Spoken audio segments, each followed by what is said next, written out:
छत्तीसगढ़ के सुकमा जिले के पूर्ववर्ती गांव में कभी नक्सल हिंसा का इसे दरअसल गढ़ माना जाता था और खूंखार कमांडर हिड़मा का यह गांव है। वहां से एक भावुक और उम्मीद जगाने वाली तस्वीर सामने आई है जो इस खबर के माध्यम से हम आप तक पहुंचा रहे हैं। देखिए, गांव की एक बेटी की शादी थी और विदाई के समय परिजन उसे गांव के पास तैनात सीआरपीएफ की 150वीं बटालियन के कैंप में ले आए।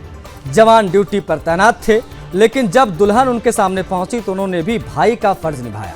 जवान और अधिकारियों ने दुल्हन को नेक दिया, उससे आशीर्वाद दिया और ग्रामीणों के साथ मिलकर नाचते गाते विवाह की खुशियां साझा की। यह दृश्य केवल एक विदाई का नहीं था, बल्कि नक्सल प्रभावित क्षेत्र में केंद्र और राज्य सरकार द्वारा शांति और विकास के प्रयासों से आ रहे बदलाव का प्रतीक था।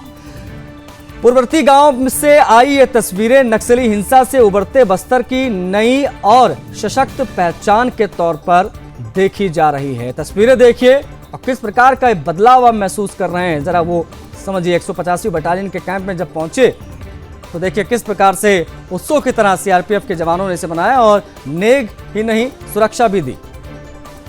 हमारे ब्यूरो चीफ छत्तीसगढ़ के योगेश मिश्रा कनेक्ट हो गए, उनसे हम बातचीत करेंगे। योगेश, ये बदलता माहौल किस प्रकार का दिखाई दे रहा, जरा बताइए। जवान और अधिकारियों ने दुल्हन को किस प्रकार से नेक दिया, उसे आशीर्वाद दिया। ये तस्वीरें कभी इस प्रकार से इन नक्सल प्रभावित क्षेत्रों में तो नहीं दिखती थी, ये कैसे संभव हो पा रहा है?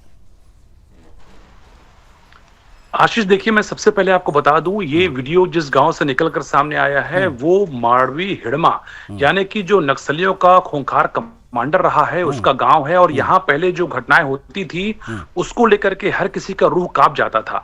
पहले यहाँ पर कई बार ग्रामीणों की धारदार हथियारों से हत्या की गई है, कई बार यहाँ पे सुरक्षा बल के जवानों को निशाना बनाया जाता रहा है।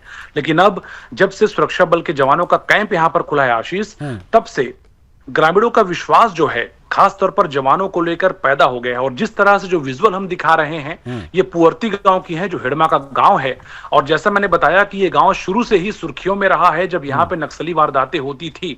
लेकिन अब जब गांव की एक बेटी की विदाई का समय आता है तो गांव के लोग बाकायदा अपने साथ में और जवानों के कैंप के पास पहुंचते हैं और जो ड्यूटी पर तैनात वहां पे 150वीं बटालियन के सीआरपीएफ के जवान थे उनसे वहां मुलाकात करवाते हैं। और जैसे ही इन जवानों से उस बिटिया की भेंट होती है उसके बाद जवान जो हैं अपने भाई होने का एक कर्तव्य निभाते हैं। और आप देखिए वीडियो में किस तरह से जैसा आप और हम अपनी बहनों की शादी में नाचते हैं, ठीक वैसा ही सुरक्षा बल के जवान पूरे भाव भंगिमाओं के साथ में यहाँ पर इस खुशी में शामिल हो रहे हैं, सम्मिलित हो रहे हैं।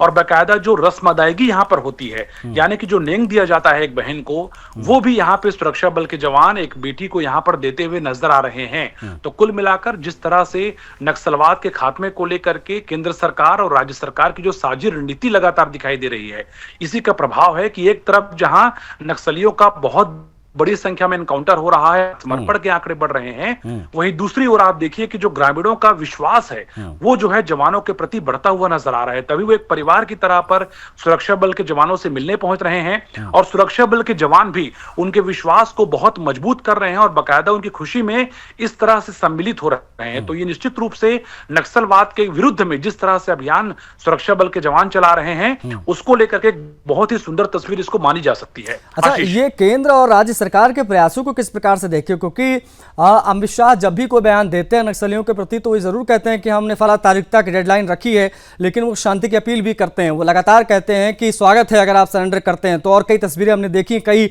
बड़े पैमाने पर सरेंडर भी हुए हैं। और इन दोनों सरकारों के समन्वय के बाद जिस प्रकार की तस्वीरें सामने हैं, जरा उसके बारे में भी बताइए। वो कितना महत्वपूर्ण पहलू रहा आज इन तस्वीरों के सामने आने के पीछे का?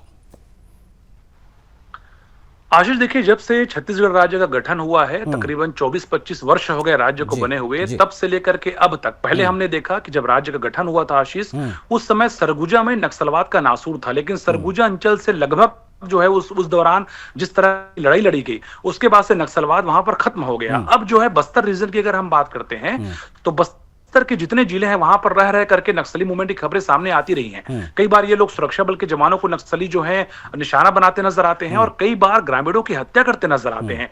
इस बीच एक तरफ नक्सलियों को मारना, उनके मन में डर पैदा करना और दूसरी ओर ग्रामीणों के मन में विश्वास पैदा करना, ये दो बड़ी चुनौती जो है केंद्र और राज्य सरकार के सामने थी। और 2 दिन पहले ही जब देश के गृह मंत्री अमित शाह रायपुर पहुंचे हुए थे, उस कार्यक्रम में हम भी मौजूद थे, उन्होंने फिर दोहराया कि बस्तर के विकास को लेकर के वचनबद्ध जो है केंद्र और राज्य की सरकार है। लेकिन दूसरी ओर उन्होंने फिर एक बार, जैसा आपने भी उल्लेख किया, अपील भी किया कि जो लोग भी हथियार को उठाए हुए हैं, जो नक्सली हथियार उठाकर चल रहे हैं, वो जो है मुख्य धारा में लौटें और हथियारों को त्याग दें। अगर वो नहीं त्यागते हैं तो जैसा कि पहले एक पैटर्न था छत्तीसगढ़ में कि जैसे ही बारिश का मौसम आता था तो यहाँ पर ये बात देखी जाती थी कि छत्तीसगढ़ में लगातार जो है नक्सलियों के विरुद्ध जो ऑपरेशन है उस पर कई बार जो है गति धीमी हो जाती थी। लेकिन इस बार गृह मंत्री ने दोहराया है कि इस बार भी जो ऑपरेशन है नक्सलियों के विरुद्ध में, वो जो है कहीं पर भी विराम उस पर लगता नहीं नजर आएगा, बल्कि ऑपरेशन जारी रहेगा। यानी कि 31 मार्च 2026 का जो लक्ष्य तय किया गया है केंद्र राज्य सरकार के द्वारा, इस पर पूरी तरह से एक वचनबद्ध तरीके से सरकार चल रही है और इसी का नतीजा है,